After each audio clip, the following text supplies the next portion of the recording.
What you hating on baseball, bro? Oh, we live, baby. We live, Mike. Keep telling him, D, that's a female. I said she fucking like a nigga. That's a she-male. Huh? All right. We back again. That's a great episode right there. Time to wrap this up. Fab corny joints don't be that corny. Yeah, y'all be hyped. Yes, the fuck they do. But no, they don't. Fab joints don't be that bad. Even okay. It's a bad time to be fab right now. You know what I'm saying? But we're back again. Another great episode of Artificial Ignorance. I'm your host, Eddie to the Facts. Yeah, switched it up on you. Back again. Do another great episode. I appreciate you guys' love on the last episode. Make sure you go check that out. Fat Women Need Love 2, Craig, and shout out to Janisha and Terry for being on the show. Be always begging for love. Okay. All right. So yeah, man. So I'm back. Do my thug thizzle. I got the we should regulars. We don't want to say your name. I have Mike and Samar with me. Hey, what up? No honorable brother this time. That's good. The great honorable brother. No. Chill, bro. Chill. Also, Happy, I was just joking. I love you. She really gonna come and pull up on you. Exactly. One day. I've had real killers pop on me. That's. I'm not gonna worry about that one. No, so, look. None of them killers had a think piece. That think piece you would definitely have a thread. That's fine. Very valuable weapon. Exactly, bro. That's fine. You never been hit with a think piece. That's okay. But I think I'll survive, guys. I don't think it's survive. All the girls with kente claws purses gonna be on you, so you can't do nothing about that. Hey, look, man. That's okay. But people think just all right, I ain't good now. But all right, yeah. So the three regulars here. What we're gonna do? Talk shit about their blah. They complain about my ankles getting long, so I'm trying to cut it short. As you keep it long. Yeah. Samar had a child. You want to talk about that a little bit? Your father now. Ah, man, yeah. Yeah, man, this is like the greatest experience of my life. My son has Jordan eyes right now. Mm-hmm. They're kind of yellow, but the doctor said that's going to go away in a week or two. So that's fine. But I'm gonna keep making my Jordan eye jokes to him. Okay, so when you what's the first words you said to your son? Remember when that report came out that Jordan smoked 6 cigars a day? How the fuck you do that? Jordan is the best, man. That nigga's terrible. Yeah, my first words were like incoherent because I was crying. I ain't gonna lie. I couldn't really talk. I was just holding him crying, and then, I like that. Chill, bro. I like that. Just I like the thug tears. I mean, it was just the tears just dropping down. I'm just standing there like, why you gotta be a goon 24/7? Me and my baby, yeah. Yeah, I'm happy you here. Exactly. Nah, seriously, though, like he stares back at you about to go to work. But nah, seriously, like, yeah, I don't know. I just, like I said, I just held him, held him and just sat there. Raising the king. I thought your first words would be fake thug, no love. You get the slug. See before gusto, your luck though. Then no trouble. What Nas album did y'all have play that? On some G shit. I definitely played Nas' album at the hospital. Illmatic. Oh. I would have played the Stillmatic intro. Oh, I would have definitely played. I played New York State of Mind. That first verse on New York State of Mind, the way he flowed on that. Yeah. Okay. Yo, what? Yeah, do you like New York State of Mind too? I like Nas's verse. What are you talking about? I ain't like what he. You talking about? Wait, are you talking about Jay-Z's joint? No, not New York. I'm talking about the joint that was on I Am. New York State of Mind too. Oh, no, I thought you were talking about the joint with Rakim. No. Remember that joint with Rakim, Alicia Keys, and Nas? Yeah. And New York State of Mind 2, it's okay. I liked it. But New York State of Mind, it's just New York State of Mind 1 is a classic song. So, like, he probably should have stayed away from it. Yeah. Now, he should have left it at New York State of 1. New York State of Mind. I think that first one, New York State of Mind 2, is one of my favorite joints. But yeah, man, that's dope, man. Shout out to Baby Gaines. You know what I'm saying? Oh, yeah, man. Baby Gaines 2018 for president. You and wifey and stuff, you know. Samar has a whole family. I don't know why the fuck he's on the pod, bro. Yeah, I thought. Bro, if I had a family, I would literally never be on nothing. My son is asleep. I don't know what. Am I supposed to just watch him? Like, newborns sleep all the time, so you just feed him. He goes to sleep. He wakes up, goes to the bathroom, change him, sleeps. So. Yeah, it's pretty much a cycle for the next month or so. I feel like I wanted to talk about how I gave you the best baby shower gift. Bro, you don't want to bring up your baby shower gift. It's only funny because you left the receipt. If you didn't leave the receipt, it wouldn't be funny. She liked it. She liked it, but that's only because you were sitting there. Did she say something about it? When she ain't saying that. Nah, she really didn't. But it was only funny to me because you left the receipt. Like, if you didn't leave the receipt, I wouldn't. That was the only joke I could make. Like, hold on now, listeners. Hold up. Like, come on, bro. He left the receipt. Listen, I was rushing. I forgot, and then I put the bag up there. The receipt in the bag. Listen, I was about to walk up there and take it out, but I was just like, dog, like this day moment. They taking pictures. I can't be that guy. Why you had to? You could just left that alone. Like, why you had to say that? It was just funny, bro. I was cracking up. Other than that, though, like I said, it was dope. Everything was. I'm just glad you guys came. Yeah. Shit, my gift was fire, dog. It was.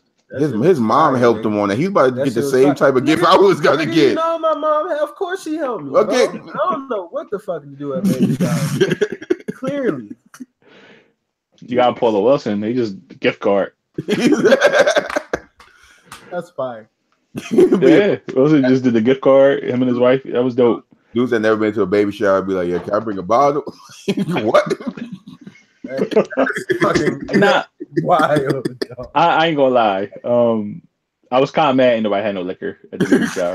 What the hell? What's wrong with you, bro? Yeah, That's the first time I've ever been to a baby shower where there was no liquor. Wow, that's crazy. Wow, man, Jersey, a wild place. Well, but like you get the dad like a drink or something, get him a shot, whatever. Like that's true. Yeah. I ain't never seen no stuff like that. Showers I went to, they had liquor. We actually tequila out of a bottle for real. Like I ain't never like a baby bottle. Yeah, like you have fun there. Like I get, you know what I mean. I thought somebody was going to do that, but if we was in Jersey, that would have definitely happened. If we was in Jersey, nigga, I don't know if I would have came. I wouldn't ask y'all to come out all the way out to Jersey. But say, you gonna send the OGs out? Exactly. No, I'd have checked. I'd have had to check in for everybody. Oh shit! See, all right. You just make sure everything's safe for everybody. That's all. All right. Yeah, but damn this. But I'm happy for you, man. You know what I'm saying? Coming to family, man. Growing up, man. You know what I'm saying? Thank you. You know when you was a little dude, man. Shut the fuck. I'll say this. 444 is a lot different. Like I hear it a lot different now, which is weird. I didn't expect that. Oh, okay. Nah, it can't be in that. Can't be in that crypto, nigga. That shit's tanking right now. Yeah, I was saying nah. From a nigga that got something in there. Don't. Actually, you hop in right now. It's cheap. You know? I love. I don't know if it's gonna bounce back though. It might. It could. It's not gonna be this year though. I don't think it's gonna be this year. If I put in $500, that joint jump up to $550. I'm taking it up. But you think that, but then you always think like, but if it jumps up to 1,000, you know what I mean? Like you always think like it's going. What if it keeps jumping up and I miss that? It's the same thing with gambling. It's the same thing with Michael Jordan having that problem and stuff. But yeah, but he a billionaire, so and he smokes 6 cigars a day. But it's the same thing with gambling. Like somebody gamble, you get up and you think like, I'm up 200, I'm about to leave. But then in your head, you're like, damn, but I could I can maybe get up 500. So I feel you, but stock market ain't nothing but legal gambling. Yeah, it's legal gambling, basically. So the first topic that I want to get into is Tekashi 6ix9ine. I don't know shit about this topic. Like you always do. Like you never golly, man. Mike saw the Breakfast Club interview. I didn't, bro. Like, but he really be serious. Like he don't know what we talking about. Why the fuck? Like I'm not checking for that nigga, bro. Like I'm sorry. Of course you're not checking for him. The interview was funny. The interview was funny as shit. All right, so basically, it was a funny interview. He was talking shit to Charlamagne. Yeah, I did see that. Let my nuts hang. Can talk about that. All right, so shit was funny. Basically, he was on the Breakfast Club. And first of all, why the fuck the Breakfast Club keep getting bodied? Like, you mean keep getting bodied by niggas? Like Monique, Tekashi. Monique was good. Okay. Tekashi will come in there and control that whole shit. Apparently, he definitely controlled that shit. I don't think they were. Jesus and Mero gonna go in there. Fucking DJ Envy. That was DJ Envy here. Long got body. Look like a clown and shit. DJ Envy is laughing at niggas. But DJ Envy gonna call the boy Leonard. You can't be mad at DJ Envy though. For like. Nah, you can. Shit, we all got you got a girl home. She mad. Like you kind of sometimes you gotta just wild out a little bit. But like, are we really going to squash this on? Like, we gonna do this on camera, bro? He knew what he was doing. Like, I don't. Yeah. That was a message. That was just a message to his wife. But my thing is, it's a way to go about. No, but he looked like a clown because when he bought the Jesus and Mero and said what he said, and they said, you know what, sorry, no more jokes. You know what I'm saying? We apologize. Cool. Leave it alone, drop it, and continue the interview. Here's what should have happened. Envy should have hit them up off air before the jump, before they were even going to come. If he had a problem, he should have hit them up and been like, yo, got this problem, y'all talking about my wife, don't do that. They would be like, cool, all right, whatever. Then when you get on the show, you address it and be like, this, and this happened, and we squashed it and whatever. And then there would be that, and then you can have a good interview. But instead, like, niggas like, what do you say? Dickhead and pussy. Fuck y'all, I'm walking out. Like, that doesn't make sense. Like, that's the other thing. Like, even if he would have argued with them niggas at the beginning. What? You're right. Y'all argue. You say whatever you gotta say.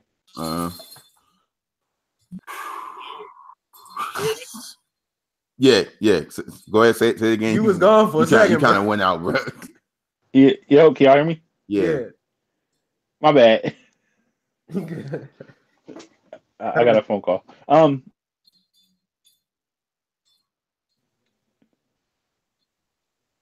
All right. Nigga phone going off. Samar hot in the streets, boy. Oh my gosh, 18 years. Just because when you have a baby, that don't mean niggas stop calling, bro. Streets don't stop. That's a baby monitor. Jesus, somebody called me back to back. My bad. Hey, look, the block is hot. You need to get on. You know what I'm saying? My bad. Yeah, that was. Is there a way I can turn my actual call thing off? I don't know what happens when you pick up the phone. Pick that shit up next time. Okay, yeah, don't pick it up because we don't want to know. If I put it on Do Not Disturb. Yeah, thank you. Leave a voice. Thank you. My bad, y'all. They left a voicemail. Thank you. It's crazy. Voicemail in 28. Did it the first time? Hey, man. Shoot the text. Hey, your OG calling you. You gotta pick up. Nah, I think that was somebody calling for to talk about. I'm supposed to be doing a photo shoot for somebody. You gonna make them get butt naked under a bridge and put ketchup all over their body with a bucket over their head. Incredible. Talking about. Nah, I'm good. It's a husband and wife for their first year anniversary, so okay, it's probably just gonna be something normal. Like take photos for year one. We still together. I guess. Look, that means you gotta take. Look, man. Hey, he ready for the check. He don't care what you. Yeah, bro. Like, but it could be one day. If you're gonna pay me, I got you, bro. But what I'm saying is that Yeah, I agree with Mike. He should have just addressed it off air and addressed it on air and then just left it alone. But I don't like he said his wife picked him up to check them on air. I'm just like, but at the same time, like, I don't know that extra stuff you was doing. Like, I know you gotta get raised, you gotta get the content up, you gotta get people to care about what you're doing. But in the midst of that, you like a whole clown. Like, he should have never left. The get up and leave them part. A chair is still a chair, even when there's no sitting there. But even if they argue, we argue, whatever y'all argue, cool. Never leave. Exactly. Like, you like a whole clown. But I think the Breakfast Club have been getting body. Monique, okay, I give y'all that. They did get body. But I feel like with the Tekashi 6ix9ine thing, I feel like they were unprepared. I feel like they just went off of what the certain people was like saying. They didn't do their whole research on who he is and what he, what he does. And then Angela. I know they got body, bro. Yeah, but I'm saying, like, they didn't do their research about who he, really was. And I think, like, with Charlamagne just sticking to that point, like, why are you doing this? Why are you doing this? It was just I don't think they really even, it was just, all right, we interviewing this young dumb nigga that be doing shit for clout, like, you know what I'm saying? But I want to talk about that for real. All right. But go ahead. Culture of clout? Yeah, the culture of clout. Yeah, that shit's pissing me off. But the thing, how I feel about the 6ix9ine dude is like, okay, I get it. He's trolling. He's trying to get people to pay attention to what he is. The best describe it, you can compare it to. You really can't compare it. You kind of can compare it to 50 Cent a little bit because he's trying to, like, kind of get a buzz off, creating drama. Getting under people's skin, saying "fuck you, suck my dick," come test my gangster. I'm really in these streets and all this and that, and it makes people mad, and it brings more attention to him. But people know him more for his antics than they actually know him for his music. And like I say, he's a smart dude. He knows how to get people to pay attention to him, but I really feel like he's playing a game that could end badly for him. Like with the Jay Prince son situation. I mean, he explained on an interview that, oh yeah, Jay Prince was I guess he said he was against checking in, and then him and Jay Prince had a little situation, and then Jay Prince's son and his affiliates was out at the show. It came to his show. I think it was South by Southwest. I don't know where it was. I think it was that, and they bum rushed the stage, and he didn't come to the show. I guess the guy that booked it was like, the security couldn't get them off the stage. So I'm just like, that's a problem that you're gonna have, and because you're putting yourself in these situations, you're making yourself a target. And also, like, look at who you fucking with. Like, I'm not saying nothing about Jay Prince. I don't feel comfortable talking about Jay Prince right now as we go on this podcast.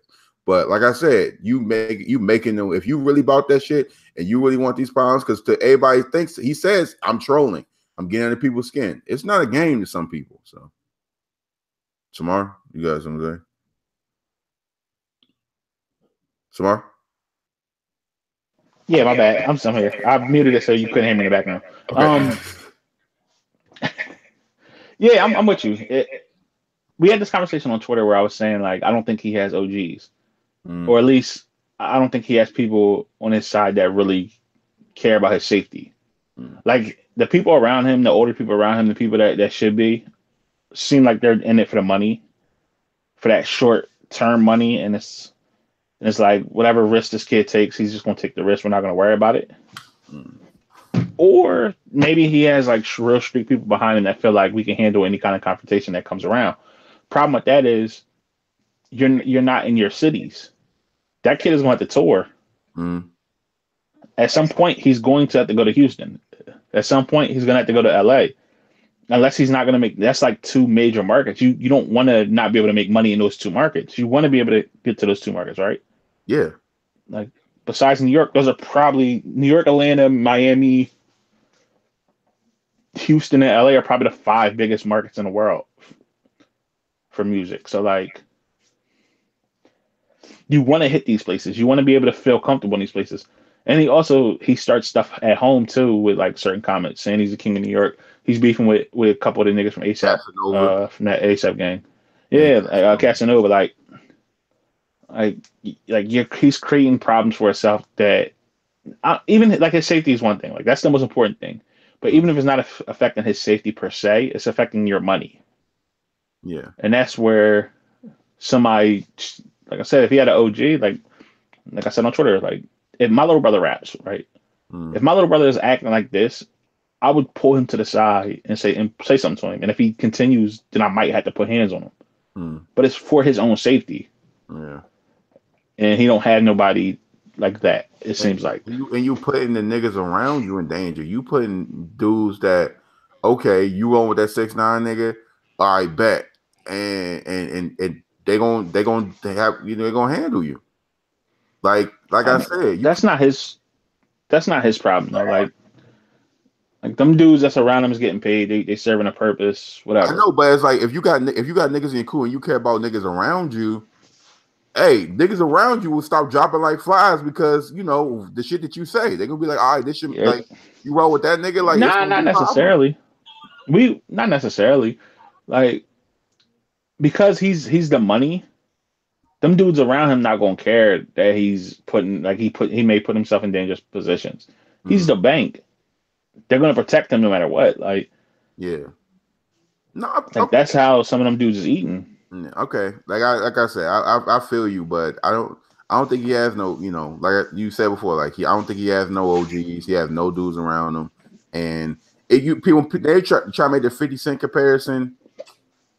I feel like it's a difference because I'm not like I said. 50 Cent in 2018 might be. I mean, that could be accurate. No, but 50 was. If 50 came out today, that might be 50. 50 was okay. I'm not going because I don't know. No, if 50 was 21 years old, or however this kid is, what, 18, 19, 20, somewhere in that range, 21. If 50 was that age today, you got to remember, like when he was a kid, like when he was 17, 18, like the streets ain't the streets. It's not like how 50 was when 50 grew up. So he might not even be doing nothing out there in the streets, really. He'd be on Twitter. The streets is play now. Yeah, like the streets is play today. Yeah. For the most part, there are some still real hood niggas, but for the most part, the streets is play. I was going to say, I was like, bro, 50 Cent was like, 50 Cent was actually with the shit. Like then, but 50 also grew up in the 90s, like yeah, like where it was real. The streets was a real thing. You beef with Supreme and Live, like you. Yeah, no, he's beefing with Jay Prince's son. Hey, look, and that's even with that, like, Supreme is just gonna get. Jay Prince a different. I'm not even going. Like I gotta say it. Oh, that's as close as it gets today, ain't it? Like exactly. Like you pressing it, and then everybody was. It was some dude on Twitter. Like I was like, he really said Jay Prince son that about it. He was like, well, Jay Prince son that about it. He probably got a point. I was like, nigga, that's still his son. You still that don't matter at all. Exactly. And that nigga, and like I said before, that dude gonna prove it to you. So when you go to Houston. He gonna prove to you that he about it, and you know he connected. So he can't go to Houston. Exactly. There's no way he can go to Houston. There's no way he can go. He has to make phone calls. He has to get this thing squared away. What if he goes to Houston? Hey, you better go on. I don't think. I'm not. I don't think he gets. I don't think he gets murdered. I don't think he gets killed. I don't think nothing crazy like that happens. What if he don't get touched? Then he's lucky. Then he a G. I don't think he a G. Is he a G? Is he a G? Only way I would say he a G. Only way I would say he's a G. Well, because look, he goes to Houston, right? Let's say he goes to Houston. He has a show. He gets a police escort. Like, who's going to touch him at that point? But if he goes, like I say, he goes to Houston and he lets his nuts hang, as he likes to say, and he's just out there. Then I'd be like, oh, all right, this kid is dead. Like, this kid a G. But if he out there, but you would know if he rolling with like rolling with SWAT or rolling with, you know what I'm saying, like with armed police and all this other stuff, and I'm like, you would if he's like 50, know that. But if you rolling around here like I'm out here, I don't care, I'm doing it, like you're not. You come on. If he out there like 50 with armed policemen, then yeah. Oh, 50 armed policemen. You kind of got to though, man. Even I would say, yeah, you do. You gotta security is vital. Yeah, like it ain't no shame in that shit. No, but you can't. It only is when you bring that. Yeah, like when you invite that kind of stuff and then you do that, then it's like you look funny. This just don't to what I was saying about this cloud shit, this internet shit that all these rappers are doing. Like it's whack. Like somebody gonna get hurt, bro. And it's honestly not even necessary. And it honestly, like the way that you pop today is by doing something stupid on the internet or having another news story about you circulating. It's not about your music, because like it's like the whole YBN squad is good. They're good at rapping, right?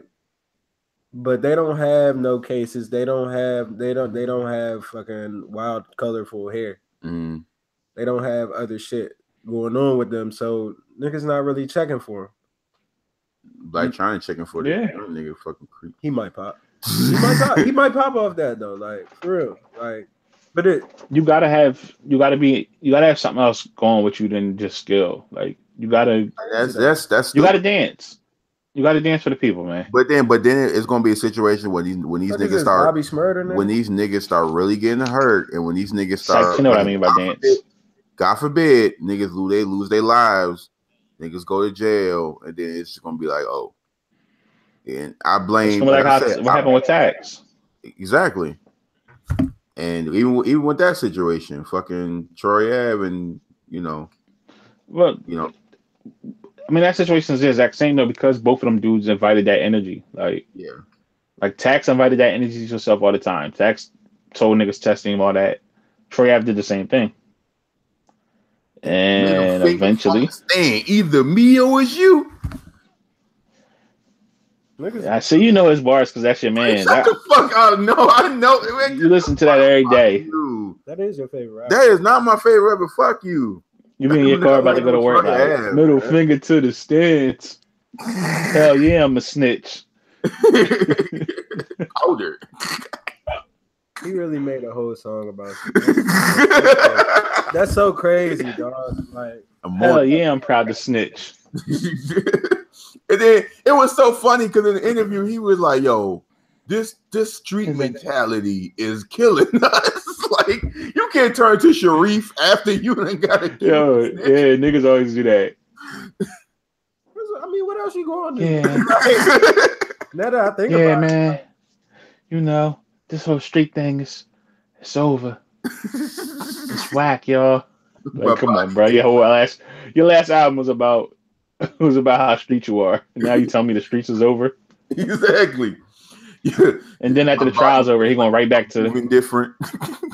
But nah, right after, as soon as the minute the trial's over, if he don't do no jail time, he'll go right back to I'm a gangster. I told you niggas I was with it. It was like that's the corny stuff. He gonna go right back to that. Like niggas, he still ain't selling no records. I like authentic, right? Yeah, I like authentic. Or at least I want some kind of like lie convincingly. That's all. Because most of the rappers is lying. Like, just lie convincingly, my nigga. Like, exactly. I want to believe you. Like me. I said on other podcasts, right? Like I would feel the way if I found out all the Wu-Tang members couldn't fight. Like they got a song called "Protect." Yeah, but they old and washed now, so like a lot of niggas probably can't fight today. Then, like yo, if like niggas was like beating the fuck out of RZA and Jizza in the street, I'm just like, all right, like. It still fucked me up that Tupac really wasn't a gangster like that. And when I hear these stories, I'm like, God damn, dog. Like, I mean, but Pac was authentic with it though. Like, I mean, yeah, you believed him. Nah, Pac was authentic with it too, though, because like that gangster shit ain't start till late in the run. You know what I mean? Mm. Before that, it was keep your head up, and Pac was political. Like you listen to what's the first? Not the first joint, but. Anything before Death Row, listen to it, and it's a different Pac. Yeah, it was still "I'll fuck you up," but it was also a conscious. It was Brenda Had a Baby, like you know what I mean. Yeah. So I feel you. But yeah, man, like this cloud chasing got to stop, and it's I really blame Samar. Because I'm the one that cares about how people think about me and attention. Listen. You from Jersey. Academics is from Jersey. Ack is not from Jersey. Ack is from Jamaica. You cannot, bro. Like, y'all, stop. Like, Ack is from Jamaica. Jersey. Ack is from Jamaica, bro. All right. That's a Jamaican. Cloud is a Jamaican thing too. That's true, actually. It is. Nah, I'm not even trying to be funny. Yeah, that's a Jamaican. That's a legit Jamaican thing. Like, I think cloud chasing will stop being a thing when niggas start really, like, God forbid, I'm not wish this on nobody. When niggas start dying, it'll die. Even then, it ain't gonna die. Nah, the kids don't care no more, though. It's just gonna be like, all right, goddamn, like, we gotta chill out. We gotta be we all the world and shit like that. Niggas gonna make jokes. I know niggas gonna. Nah, I feel like after like, okay, come on, guys. Bruh, niggas make jokes about. I guess niggas that make jokes about the kids getting killed. Like, niggas make jokes about anything. Like, that's just the world we live in today. Like, unfortunately. Wow. It's so much shit happens. I feel like it's hard for people to even register. Like, these are lies. Or maybe it's a defense mechanism because there's so much stuff going on. Yeah, but like, yeah, man, it's gonna be jokes and Lil Pump or not Lil. Which one died? Was it Lil Pump? Lil Peep. Lil Peep. When he died, niggas was making jokes. Yeah. Right. When we thought Ross was about to die, niggas was making all types of jokes. Same thing when Wayne was having seizures. Like, that's what we do. Unfortunately, like, niggas got their financial aid stolen and I made jokes. Yeah, them niggas that was at the financial aid dancing. Like, the kids. I'm not gonna say the kids don't care because the kids do care about stuff. But I feel like so much shit has happened that like it's almost like a defense mechanism to joke about it. You know what I mean? Because like when we was younger, or I'm a little older than you, but like when we was younger, like you didn't have information like this at your fingertips. Like we had the internet, but it wasn't like you had to go and actually find it. Like you had to go on a news website. You can go on your timeline and Twitter and think in your head like, I'm just on Twitter. I don't want to see no news. That shit pops up anyway. So every day we on our timeline, we bombarded by this shooting, this whatever. Like I would love to see somebody do like a real study on the effect that's having on people. I'm sure there are studies and I just haven't looked. Oh, people! And I need to look. I've read a few of them. People are depressed now. Yeah, like you have to be because, like, even like, and I'm only talking for kids. Not even like we're older, so like a 15-year-old, right? 15-year-old creates Twitter today. 14-year-old creates Twitter today, right? They get 100 followers. By a week, maybe that first week it's all good. It's just them and their friends. They just joking, making their jokes, whatever. Talking about little stupid stuff that happened in school, whatever it is, right? By a week later, they start following more people.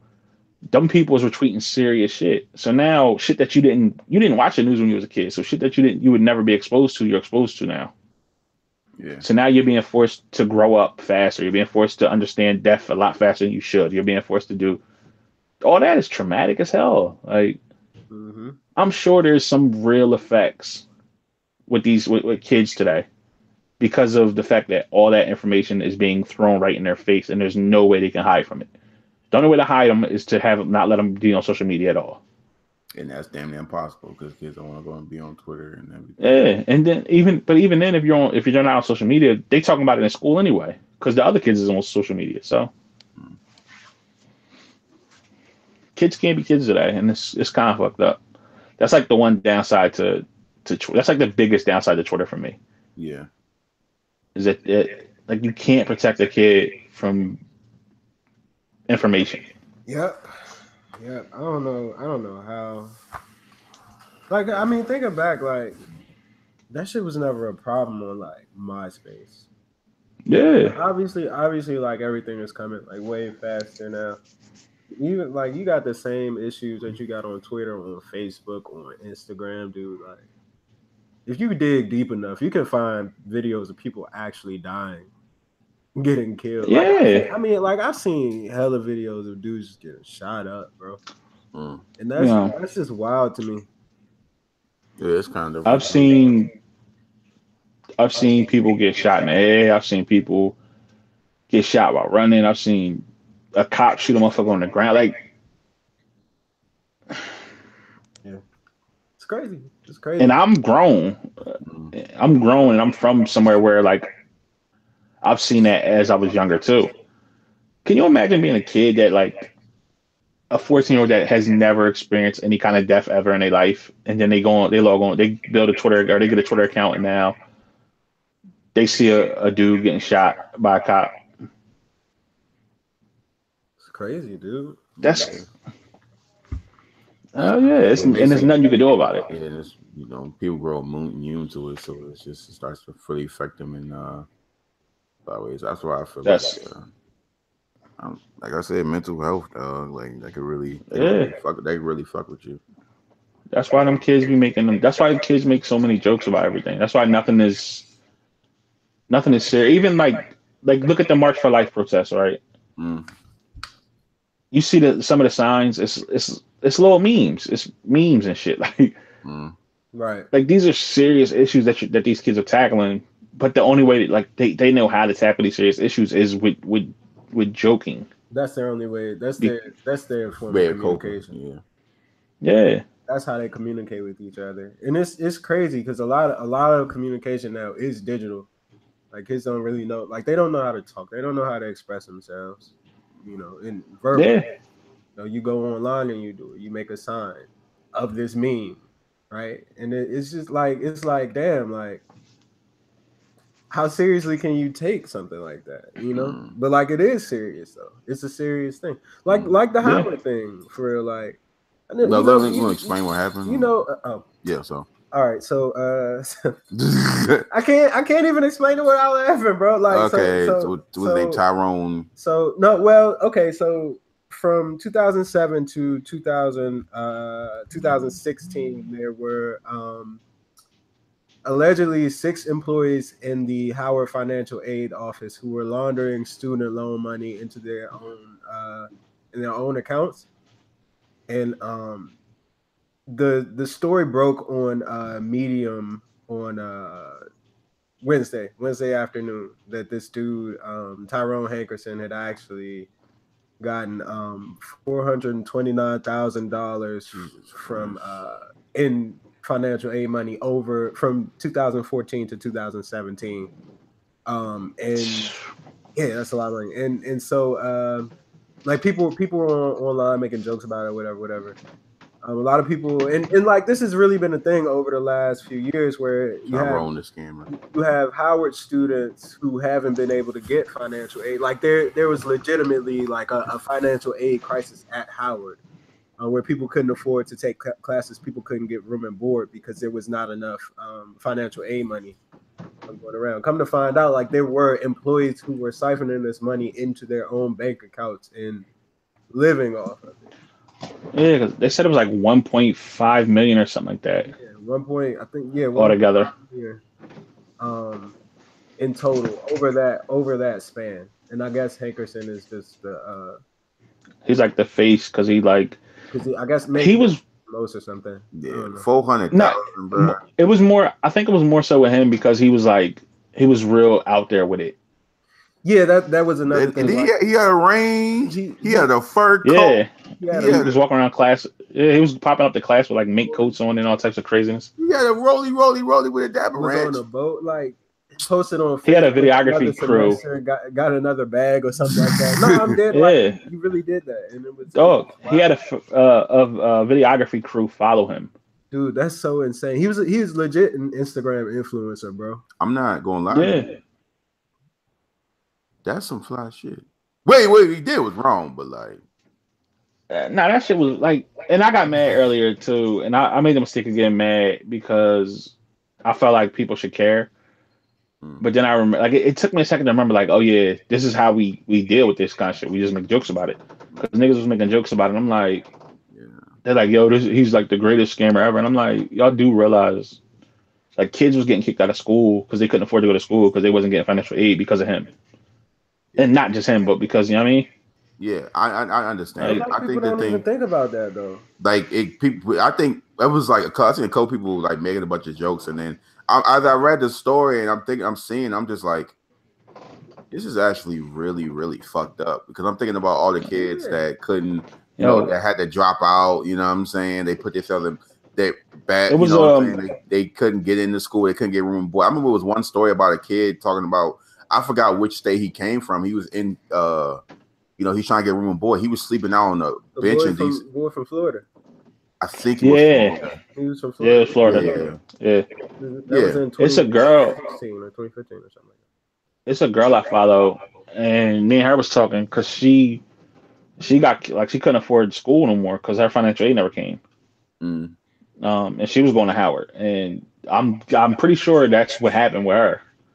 Mm. She went the first semester. The next semester, she didn't have any aid. She's like, well, what the fuck?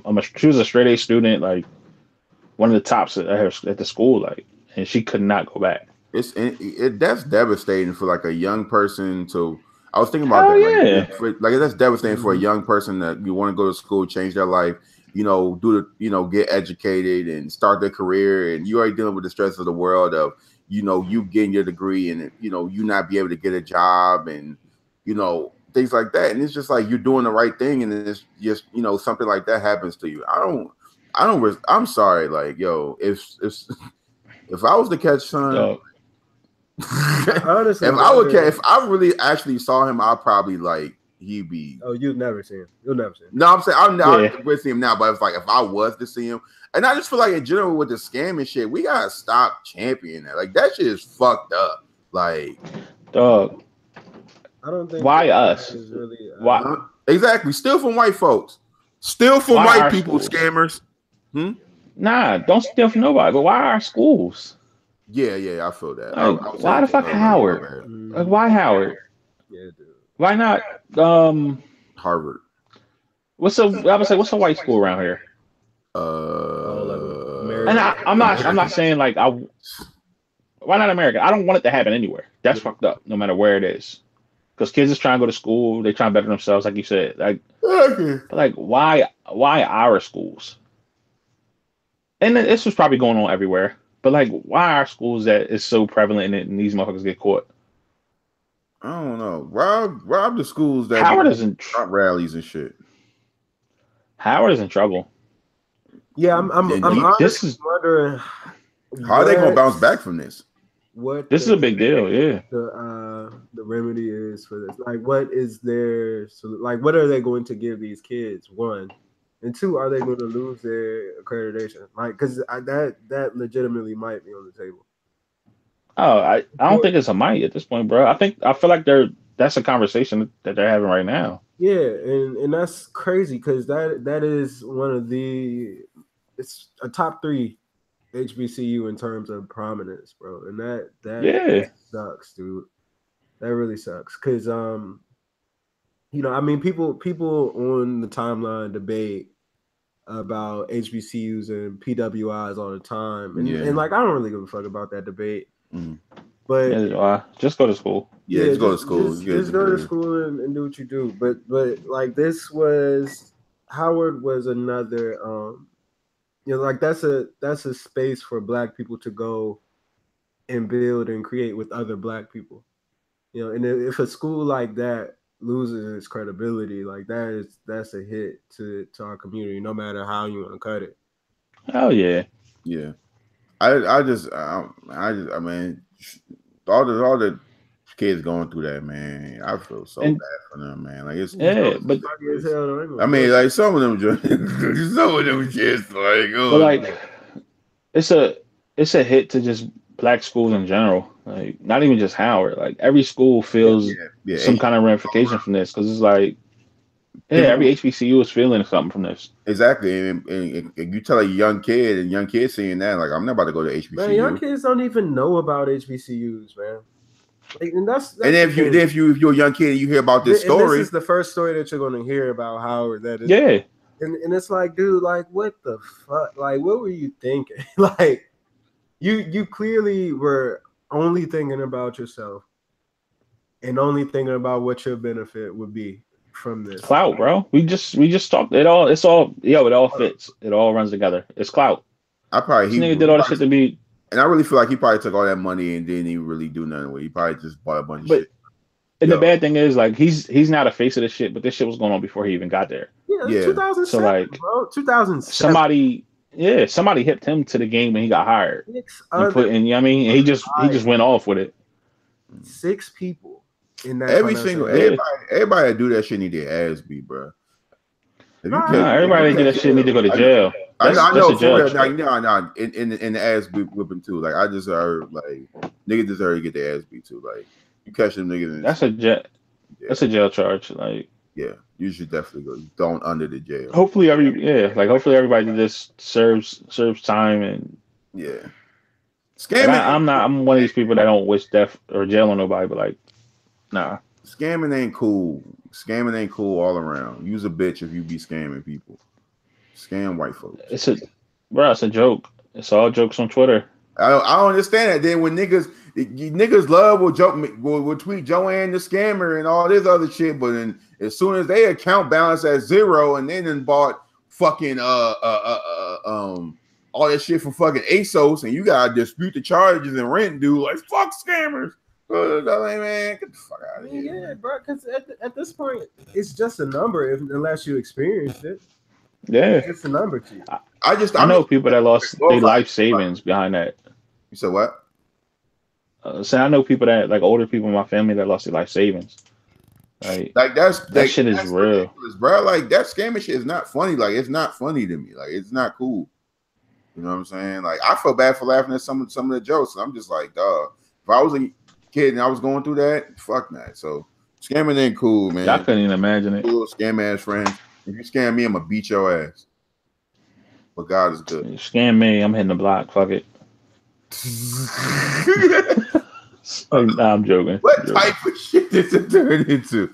But yeah. You need to make some things happen real quick. I'm joking, people. All right, Mr. OG Samar Johnson. Chill, bro. I want to talk about this. Is funny. All right, so DMX was in court. DMX through the snow. Come on. All right, DMX is in court. And his lawyer, what was the charge for? Tax evasion. It was tax evasion, yeah. So his tax evasion. Yeah, so his lawyer thought it was a good idea to use one of his songs to help him get less time, basically help with this case. And supposedly he played Slippin' and it worked. And he got less time. I think he's only serving a year. Yeah, he was looking at 5. And he's doing 365 days. Like, damn, like, you're not really paying your taxes. And I bet you mad to my face. Let me find my way. And now I know Happy Days is not far away. I'm just like, them Happy Days never came, DMX. I'm so sorry. Yo, and I mean, this nigga he's still waiting for them Happy Days, bro. Like, bro, I'm playing. Come on, I'm definitely playing what these bitches want from a nigga. I'm playing. I'm going to hell for that. I'm sorry. Go ahead. I'm playing Get Out the Dog. I'm playing X is Coming. I'm playing all this shit. I'm playing the most grimiest shit. Like, I'm playing the rhyme when he says "suck my dick" and all you niggas in jail know it's about to get thick. What about the rhyme with them? Go ahead, bro. Go ahead. No, nah. I don't talk about DMX, bro. What rhyme you about to say? Go ahead, say it. Nope. Nah, bro. I need to hear this one. Nah, this shit is actually incredible. What? That he only got 1 year for this shit. Yeah. Yo, Slippin'. Niggas, Slippin' is a powerful song. Make you cry on the right day. Yo, I ain't gonna hold you. I definitely cried listening to Slippin' before. Man, what? Man. Look, man, I was going through it. I mean, package just wasn't moving right. It was. Oh my God, you was okay. You thought your Happy Days was far away on the block? Jesus Christ, man. Look, man. Yeah, you know what I mean? Money was, I had a re-up money. Like, it was. New Jersey. A little fucked up for a second. Oh my gosh. All right, man. I don't know what this turned into, but I'm like, that is kind of crazy that this nigga like is fucking he really got. But hey, look, man, shout out to DMX, man. It worked out in his favor doing this. You know, they should have played. They should have played him singing Rudolph the Red-Nosed Reindeer. Rudolph the Red-Nosed Reindeer. If I'm the judge, he getting 10 off that. Nah, you gotta let him walk off Rudolph. That shit was dope. I'm not letting him off. Go. I'm not letting him off. I'm let. Just because of the ad libs. If he would have played they couldn't identify the body because he was toothless, then I might have to add like a year and a half to it. And I'm just like, what was the joint? What was that song when he was talking about the devil on his shoulder? Oh, Damon. He should have played Damon. That song is actually fun. The first one. When I was a kid, I actually heard that song. I was really fucking scared. But or not the second one. Hey, yo, D, it's your nigga D. What you think? You forgot about me? You been real good lately. Oh, that was my shit. Yeah. DMX really has some wild lyrics. You think about the rappers that really be saying some wild shit. Like Biggie's top of that list. Huh? Yeah, I was about to say, I don't know if anybody. Biggie is number 1 on that list, and it's not even close. Oh, don't you know my nigga Gutter kidnapped kids? Hit him in it, throw him over the. Like, come on, throw him over the bridge. And then Diddy was like, "Yeah."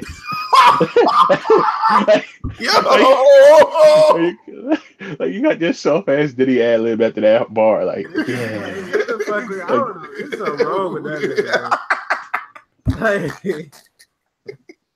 Like, come on, man. That's some shit that you cannot say unless it's a beat behind that shit, boy. Bruh. Like, Gutter, and that beat better be fired. Too. That nigga Gutter was like, yeah. In the studio, in the back of the studio, like, yeah. I'm just like, yo. Gutter was in the studio rubbing his hands like, yes, bro. Birdman hand rub. Exactly, like, yeah. But man, we forgive a lot of shit that these niggas be doing, bro. Hey, look. Biggie told her she looked so good. He sucked on her daddy. No, stop. We're not going to. What lyric? What are you talking about? Oh, what you mean? What lyric? Biggie ain't say that. I don't know the lyric you're talking about. He for sure said Biggie. that. I don't know. Biggie ain't say that, bro. Biggie was probably never mind. Go ahead. I swear to God. Go ahead. So good. I suck on your daddy. I never felt that way in my life. That was a Richard Pryor joke, but it don't look good because Richard Pryor. Richard Pryor was out here, you know what I mean? Richard Pryor was out here. So I don't know if that don't make the case for Biggie not being. Yeah. Richard Pryor was out here. Nah, it's a lot of dudes that say a lot of other wild stuff. Fucking DMX, Biggie. Nas was saying some wild stuff early Nas. What? He said he was. Give me the bar. Oh, because he said he snuffed Jesus. Yeah, like snuffing Jesus is wild. It's crazy. That's not wild. That's wild. But I also feel like disrespectful. That's something that would come from Nas, bro. They gonna punch Jesus in the face. Yeah, this was like 16-year-old Nas. So I can't believe it. Yeah, Big was out here robbing the priests and shit, bro. Fucking man, it was the 90s. It was a wild time. Eazy-E. All them niggas. I mean, he had AIDS, so. Huh? He had AIDS, so it don't count. Yo. Oh my God, bro. Rest in peace, Eazy-E. Man, chill. This nigga got AIDS in like 2 weeks. Go ahead, man. Chill out, man. But ain't nobody else in his family have AIDS. Like, come on, man. You expect us to believe this? Suge Knight, man. Crazy, man. I don't want to talk about this. Suge Knight, man. You expect me to believe this? That Eazy got AIDS in 2 weeks and nobody in the family got it? That's how AIDS works. So conspiracy theorist, Samar. What you trying to say? Like, what happened? What you trying to say? Come on, bro. That's how AIDS worked in the 80s. like you just start coughing. Ain't nobody else say they got AIDS from Eazy ever. He was coughing, then passed out, then went to the doctor. Oh, you have 0 T cells. Yeah, like your man went from healthy, drinking, chilling, smoking to this nigga ain't had no T cells after like a week, really. So what? He just coughed all his T cells away. Yeah. How Eazy die, Samar? I don't want me to say it. No, go ahead. I don't think it was Suge either, though. What do you think it was?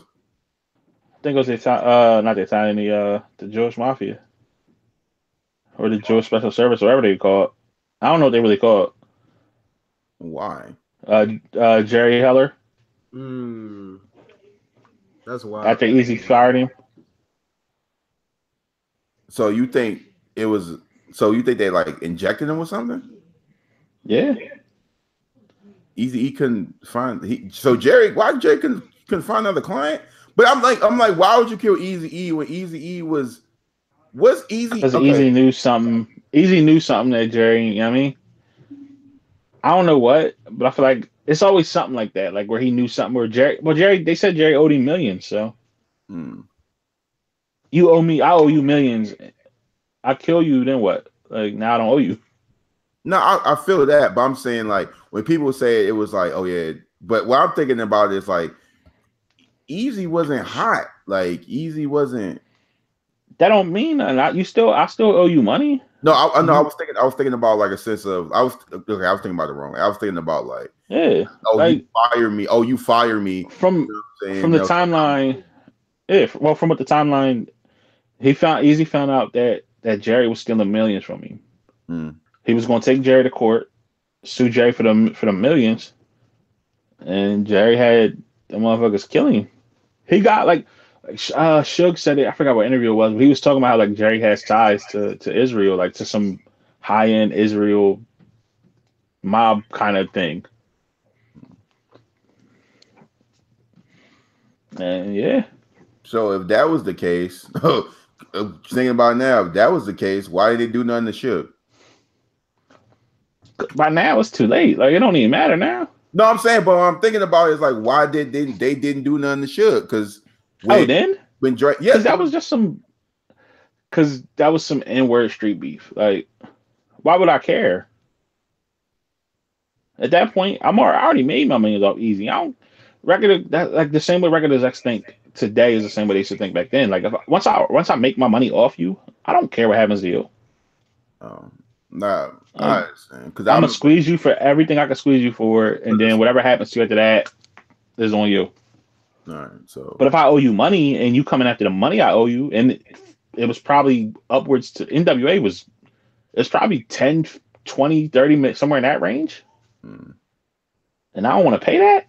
Hell yeah. Are they having a sit-in at Howard right now? Are they sitting or they didn't? Never mind. You fucking dickhead. They got sleeping bags. You calling me a dickhead. I just saw the video of them niggas dancing. It just was twerking like it was. Never mind. You knew you about to say that was some dickhead shit you about to say. But that's crazy. It was popping it was popping. I was about to go. Like, I got to finish it office. What's their demand? We demand that Howard University provide adequate housing for all students under the age of 21 and extend the fall housing deposit deadline to May 1st. We demand an immediate end to unsubstantiated tuition hikes and complete access to administrative salaries. God damn. That's a big one. That's a big one. Some of these motherfuckers is making millions a year. We demand. They won't be surprised as hell if that ever happens. We demand that Howard University actively fight rape culture on campus in an effort to prevent sexual assault. That's a big one. We demand that Howard University implement a grievance system to hold faculty and administrators accountable in their language and actions towards students with marginalized identities. We demand that Howard University hire more counselors and implement an inclusive attendance policy that accounts for mental and emotional health issues. Important. That's a big one. That's it. Yo, that second one crazy. So I was talking to my little brother today, right? Yeah. I'm not gonna say his name, but he goes to Howard. This nigga said they don't be having hot water. Wow, that's not like how? Because niggas get at university. Each student gets at university what 20,000, 30,000 a semester. And Puff Daddy be. Huh? I said Puffy be. Nah, for like, no. That's crazy. Howard definitely gets a bag. from its alumni and its off of tuition. Like a lot of that goes into facilities, faculty, staffing, and the amenities and stuff for those students. Like, and I get what y'all are saying. Like, y'all are not wrong. You know what I'm saying? But like, I mean, even just going to Bowie State, like the endowment that the school had to provide different shit for the students that were actually going to the school was like, it's not big. Cause like a lot of Black people don't get back to their universities, which is like, there are a lot of reasons. Crazy. Like one is like, we don't really feel like giving back, because like, why the fuck should I give you my money when half the time like shit like this happens, where like you have the administration on some fuck shit, like y'all have fucked me in the past, like I'm not gonna pay y'all. Another reason is that we really can't afford it. Yeah, you know, like we don't get enough scholarship, we don't get enough grants, we don't get those same benefits that a lot of white students get. We don't come from affluent homes, so it's harder for us to give back to our universities and make the school better. Like for a school like Howard, Spelman, you know, stuff like that. Like the bigger HBCUs, they don't struggle with it as much, but it's still a struggle though. Especially when you consider like schools take aid from the state.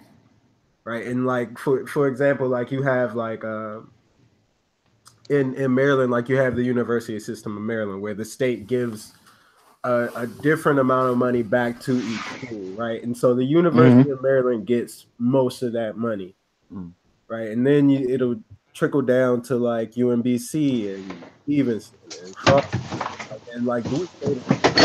Like Morgan State's not even on the list because they dropped out of the system because they weren't getting the money that they were supposed to get from it, like Bowie State. Like they weren't getting treated fairly. And I wonder why. There's even a lawsuit. I think it's still ongoing right now. With Morgan, Bowie, and there's another school in it where they're suing to try to get that money. Right, and it's just, I mean, that's just the way it's always been. Like HBCUs, they a lot of times like they're independent. They don't get outside help, and they have to sustain all of that on their own, which is another reason why the situation is so fucked up. Because like the students need that money.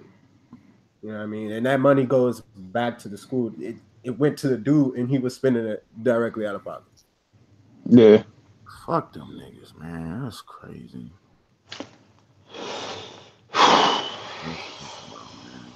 I hope they really. I hope those students really get what they asking for, man.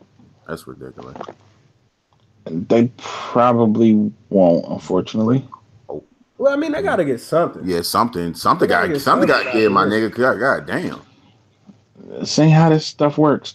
Hey, really quick. I know we were just talking about that. Oh shit! Did y'all see the for the one real quick? They calling for the resignation of Wayne Frederick, the school's president. They should. Yeah, he should. Even if he didn't do the fact that happened under his watch here, they should. Yeah, because I mean, like either you knew or you were too incompetent to know, which is both of those are problems. So. Yeah. Did y'all see the Baltimore City budget? No, what happened? I seen tweets about it, but I hadn't seen what happened. The police department gets like a large percentage of that budget. Like almost half of the budget goes to the police. How much goes to school? I'm trying to find the actual numbers because I was looking at it earlier and I meant to retweet it and save it. Like I wouldn't call that unusual. Like because like the way most budgets I've seen work, like it between three things: schools, administrative, so government, and security. and policing. Yeah. Like those are the big 3 items that most budgets will allocate the most money to. But like I guess I don't know, man. It is fucking concerning to see 50% of Baltimore police budget going, or 50% of the city's budget going to the police when the police aren't worth a damn up there. Yeah, that was the thing that kind of caught my eye because I'm trying to find the budget. It was like this podcast is actually woke as hell right now. Yeah, we turned because we first start off, and then it was just like, and then Samars tried to say that Eazy died from Jewish malaria, and then, that's my thing. Let me see if I can find. I'm trying to find it real quick. Bombshell. Baltimore, new audit exposes Baltimore City's mismanagement of federal and state grants. Is this it? What they break down? Who was getting what? Okay. The school was from what I saw. The school was like grossly underfunded. Yeah, I mean, listen. Like, have you seen? I know you've seen the stories about the freezing schools and all that shit. Yeah. Like, and that's incredible. Like, that's wild to me, bro.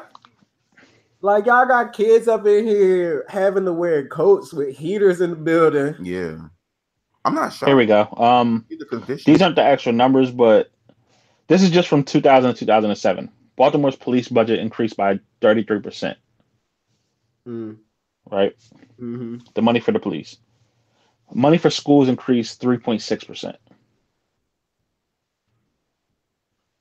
That's incredible, bro. That's incredible. Mind you, from that time, that's when a majority, like Baltimore, was one of the worst cities in America, and that's around that time. I mean, not saying that. I mean, it's improved a lot, but it ain't like, I wish I could find the actual the sheet where it broke down what they were doing. Dude, it's so. So I've been working on a lot of education shit, and like just the way our system is so fucked up. So fucked up. Like, we got teachers that are severely underpaid. Then teachers are starting to walk out and do strikes and all types of shit. Bro, yeah, teachers are walking out of schools, and then you got trillions of dollars in student loan debt for higher. Like, people they're not trying to go to college anymore because of that. You know what I mean? And then you have poor people are not even graduating college anymore, and that's the only way that you can make money. Yeah, but they can't afford it. They're not even going to college. They're not even thinking about college. They go to college. They come out and they can't find work. Well, it's hard for them to find work. And it's just like, why put yourself in debt? And because I think I was having a discussion with my friend the other day. It was just like she's almost finished with school. And I think she says, like, I'm putting myself in more of a debt. I forgot, I'm not gonna say her name and how much she owed, but she owed a lot in debt. And she was just saying, like, what's the point of me finishing school if I already owe all this money and stuff like that? And yeah, I'm gonna owe more money, and I'm not even guaranteed a job. I'm gonna have these issues. I'm gonna have these problems. So it's like, what's the point of even doing it? I know statistics read that a person that makes more money, a person that makes more money in a lifetime if they finish and get their degree, but people are in debt, man. Like, people are, they're not able to pay their own student loan, even afford to even pay their own student loans, and they, and that affects, it affects your credit, it affects, people trying to. Oh, it affects everything. You can't get a house, you can't get a loan. It's like, what's the point of going to school? And what's the point of finishing school and getting a degree? If you don't, then you're not. Then there's no way. Like, once you start, there's no way that you can't. Like, you have to pay. No, I'm not saying. What I'm saying is, from her standpoint, I get what you about to say, but I'm saying for her standpoint, she was like, "What's the point of me putting myself in a bigger financial hole just to not even rape the bent? Like, you know, you can be in the hole regardless, though. Because if you don't go, like say you don't go, then you're not getting a job. Like your job, you have to do your own thing, catch a nice break, which is unlikely, almost impossible, or you just not going to succeed. And like those things are there. You can do them, but they're just all hard to do. And real quick, it's still hard as hell to like, you know what I'm saying? Like, none of it is easy, bro. None of it is real quick, Sykes. Yeah. Baltimore Public School this year, their budget is $280 million. Baltimore City Police budget $493 million. So, mind you, like we said, like it's Baltimore schools that don't got heat. Like, yeah, dude, like that's crazy. There's some schools that don't got adequate like plumbing. That's crazy. That's so wild to me. That's so wild. That's depressing, man. All right. What? Nigga really going on in his own podcast. No, my bad. Bro, this is your podcast. I know. Like, come on, man. I come on, place already turn this down off. Exactly. Fucking when conspiracy. We got too woke for niggas. Look, man. There's no way Easy died of. No, there's no way Easy died of AIDS. I know. All right, man. Like, look. Everybody in his family is saying the same thing. Like, look, I feel you. I get it. Bone Thugs saying the same thing too. I feel you. I feel y'all. Bum bum bum bum bum bum. My man YB and Amir said Bone Thugs is actually one of his favorite acts. Bone Thugs is dope. I just miss Uncle Charles. Yeah, shout out to him. Where you get been home as Black China. Where you get young niggas out here checking for old folks, you know. Yeah, rare. So I said them and E40. E40 is just man. Apparently, you know. Tell me where to go. See what you said about Black China, bro. Bro, you cannot tell me that bitch ain't good. Everybody, okay, I'm not gonna get into that. Nah, I mean, might as well get into that. Okay, so me and Mike were having this debate, right? And this is what I was saying. It wasn't really a debate. It wasn't, okay, it's not a debate. Me and Mike were having a conversation about it. Like some people, like I agree. Look, there's a lot of people that's coming down on China for, you know, talking to YBN Almighty J, boy. YBN Almighty J. Shout out to YBN Squad. So I don't know who that is, guys. Okay, right, YBN I have no clue who that is. Rapper. He can rap. He's not a mumble rapper. He can rap. Okay. Yeah. All right. So basically, she's dating him, and he's 18 years old, and she's what, 29, close to 30 or whatever. I don't know. Yeah, she's 29. He 18. Yeah. So. And apparently he cracking that joke. He cracking that. Shout out to him. Like, he not doing nothing wrong. But I'm just saying, like, y'all need to have the same energy y'all have for Tiger.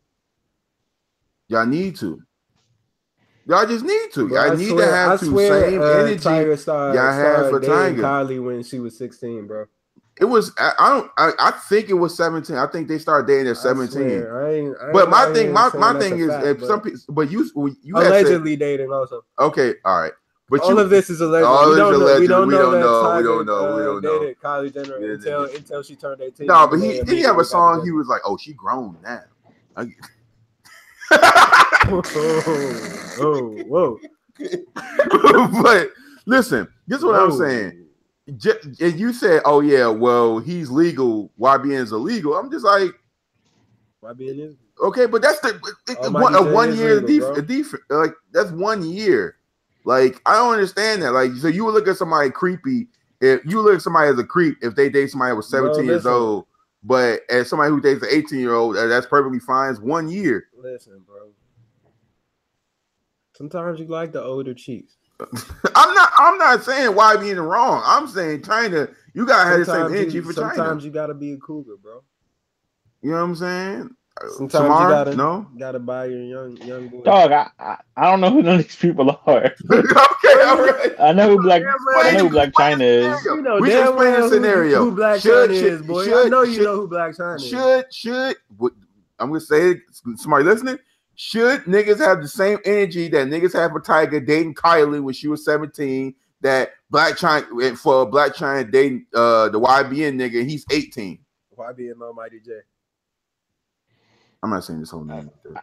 I don't know, guys. I'm sorry. Man, what the fuck? All right, man. Shout out YBN. All right, man. You thinking of another? Yo, we went from it's funny because we went from like the most serious conversations to.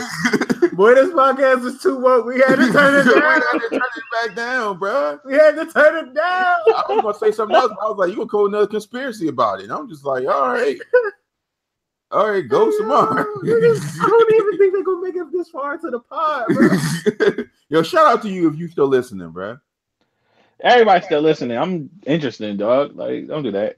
All right. I come on here and everybody like, oh shit, it's the funny dude. What else? Like, I mean.